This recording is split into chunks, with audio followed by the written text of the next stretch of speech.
तो चलते चलते दुनिया परमाणु जंग के मुहाने पर आखिर पहुंच ही गई। एक जंग रुकती है तो दूसरी भड़क उठती है।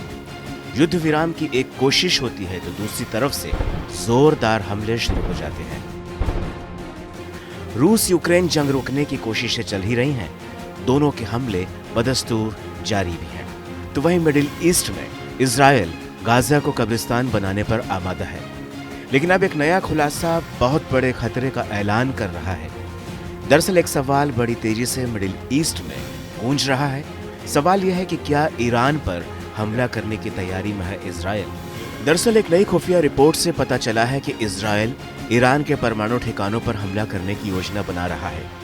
अमेरिका को मिली इस जानकारी से संकेत मिला है कि इजरायली सेना ईरान के परमाणु प्लांट्स को नष्ट करने की तैयारी कर रही है।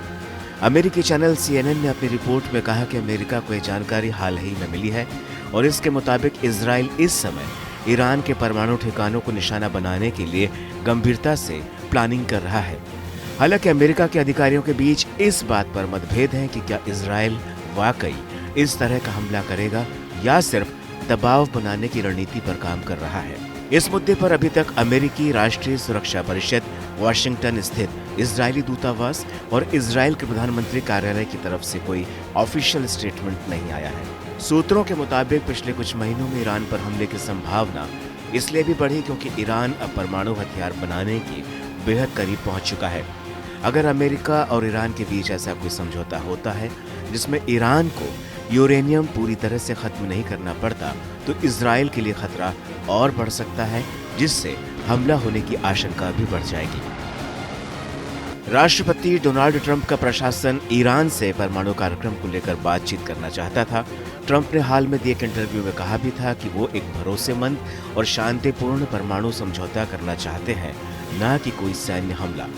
लेकिन इजराइल शायद इस सोच से इत्तेफाक नहीं रखता है और उसका रवैया ज्यादा आक्रामक नजर आ रहा है। रिपोर्ट में कहा गया है कि ईरान अब इतने करीब पहुंच गया है कि वो जल्द ही परमाणु बम बना सकता है। ऐसी स्थिति में सिर्फ खुफिया एजेंसियों की चेतावनी पर भरोसा करना काफी नहीं रह जाता है। यही वजह है कि इजराइल शायद अब इस खतरे को खत्म करने के लिए सीधा हमला करने की योजना बना रहा है। वहीं ये तक दावा किया जा रहा है कि ईरान के परमाणु ठिकानों पर हमला करने का ब्लूप्रिंट पेंटागन में पहले ही तैयार हो चुका था। लेकिन राष्ट्रपति ट्रंप ने ईरान के साथ न्यूक्लियर वार्ता को लेकर इजराइल को 60 दिनों तक चुप बैठने को कहा था। अब यह माना जा रहा है कि ट्रंप और ईरान के बीच डील डन नहीं हुई, तो ऐसे में इजराइल को अमेरिका ने भीतर से इशारा कर दिया है कि वो ईरान के परमाणु ठिकानों को निशाना बनाने के लिए आजाद है।